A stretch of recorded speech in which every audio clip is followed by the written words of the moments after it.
Guess what? Hey, my peeps. Guess what, y'all? Guess what I'm headed to again? Back to Maryland Live. OMG. Hope I don't get left again. Anyway, like, share, subscribe, follow Hollywood. I'll be back with more interesting stories. Peace. Mwah.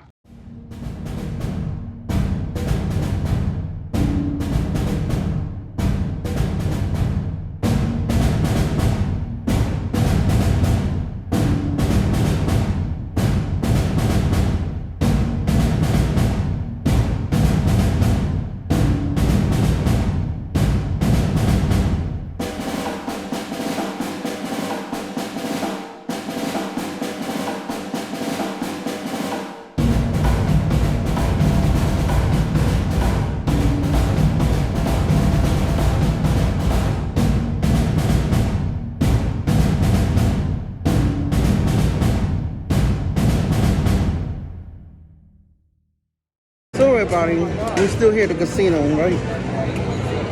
Why did I ride? Well, why do we feel like our ride is gonna be an all-nighter?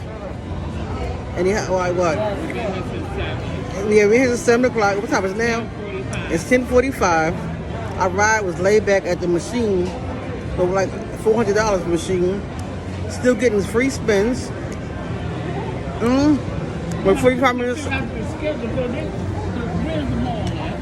We're 45 minutes per hour away from my home. So everybody, we don't know how to our ride. We are stranded.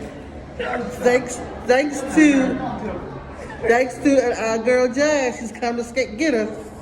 Shaking our head. Our ride has a serious gambling problem, man. It is now what time? 45 minutes later. We're still waiting. Tired. We're nice and full. No, you told me to make sure you pray on that. And then, We found out that was with them. well, my people, guess what? So we went to my sister's lab. We went to Maryland Live again, as I was saying. This time my sister drove. Me, mom, all my sister got left because she was driving. My niece is here that picked us up last time. But guess who the hell we saw?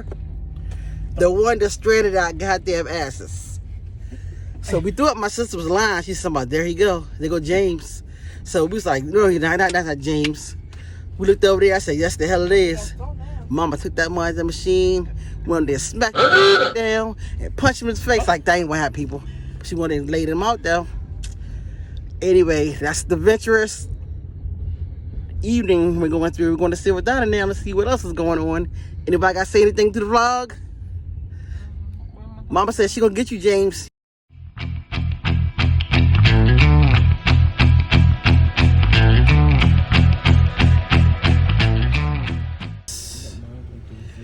We got the Silver Diner. We never made it in due to some racist little creepy boys. Under your name? Yes. Do you know what year it is? Both our names. Oh, both yours. Okay. Oh, sorry. And he needs Look it one, up. right? Yes. That's the old address and that's the recent. thank my you. new one. So we never made it inside. All right. So anyway, people, I never got a chance to finish telling you what exactly happened that night. The night we went to the casino, part 2, with the racist guys. So what happened was, we pulled up to Silver Diner.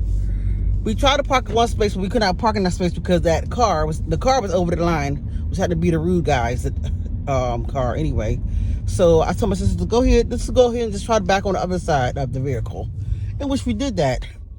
So as we was gathering, our purse belonged to get our coats on to go get out the vehicle to go inside the Silver Diner.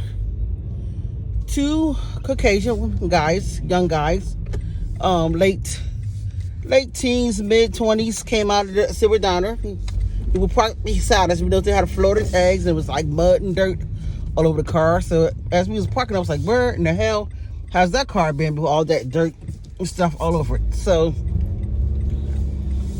they came out and they put some kind of magnet thing on my niece's car. There was a light, but it was like a magnet attached to it. So my sister asked him, I said, could you please take that off? He told us, no, it's yours, it's yours, it's yours. So we said, we asked you nicely to take it off our car and take it off, please. He said, it's yours, I'm not taking nothing off. So we was like, okay, we're gonna just call the police in. He said, call the fucking police. Call the police, you fucking diggers. But before the police gets here, I'm gonna have you hung from the trees before the police get here. That was some racist shit right there. This is why I call it a racist story. Which turned into a nightmare, because in my mind, didn't think that racist people I still knew it was in the world, but I didn't think I was gonna encounter something as crazy as this person was. These people, it was two of them. Encounter such a mess as these two people. So so we got into a little, confrontation back and forth, cussing each other out, right?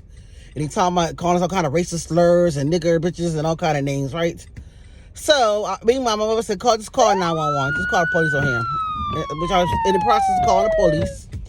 So before the police was on the phone the whole time, be getting the description. You know how police with the description, your name, your location, all that mess, right? They was on the phone with me for so goddamn long.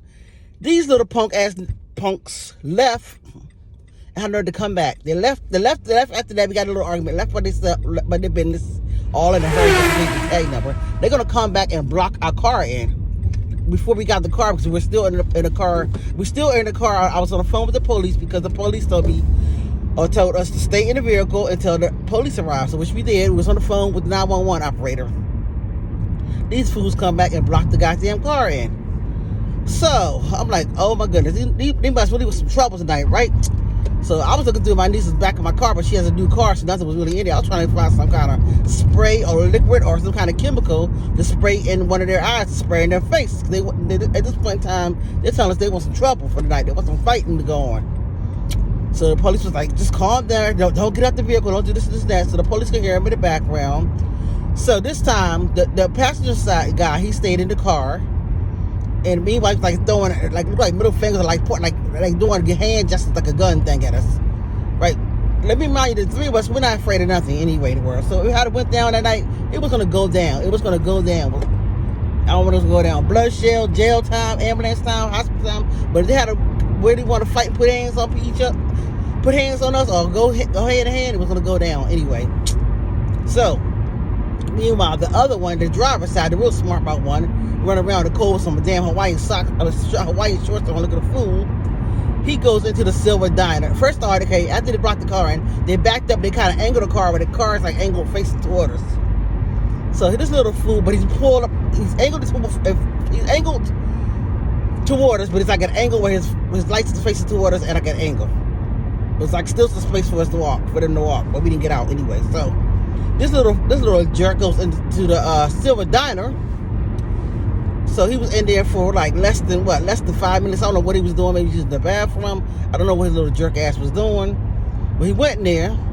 Then all of a sudden, he comes out and decides that he wants to put his hand on his shirt like he got a gun, like he's shooting bullets at us.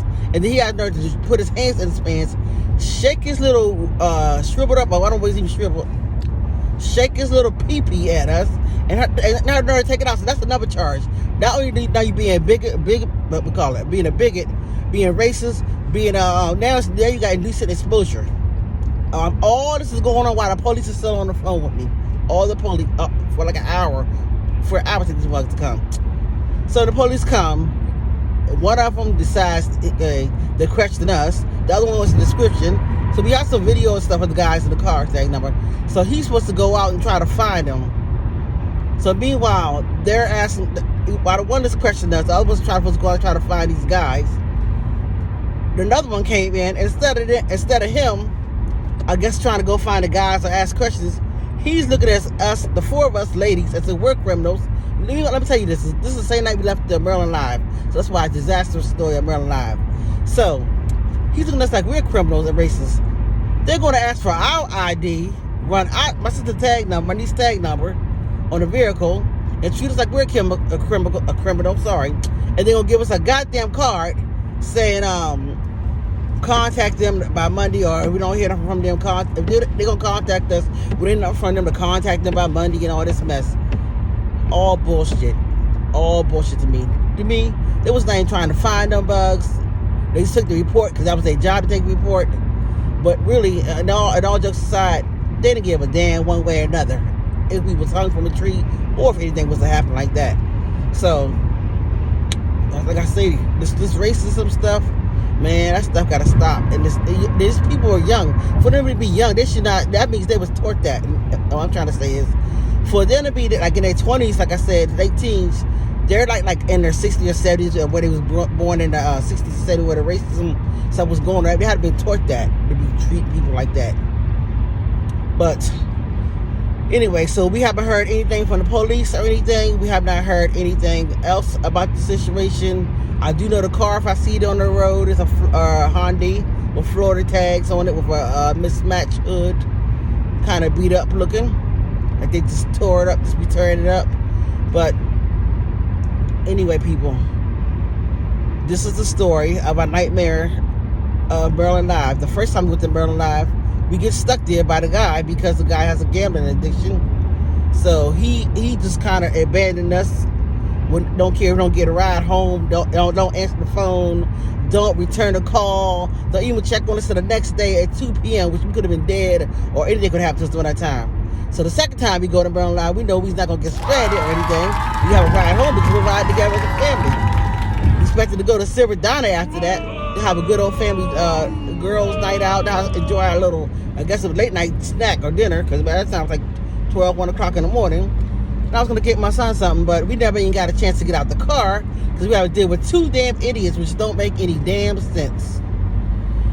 So that's my story of Disastrous Maryland Live Part 2. So, and I heard the only thing happened good that night, I started with $20. I did leave with $100. It wasn't, I mean, it wasn't that bad of a big deal of a win, but at the same time, sorry, I'm driving down the road. But at the same time, it was a win. Continue to like, share, subscribe. I appreciate all the support. I appreciate all the love. I'll have some more bodacious coming up soon. Love you. Thank you. Peace.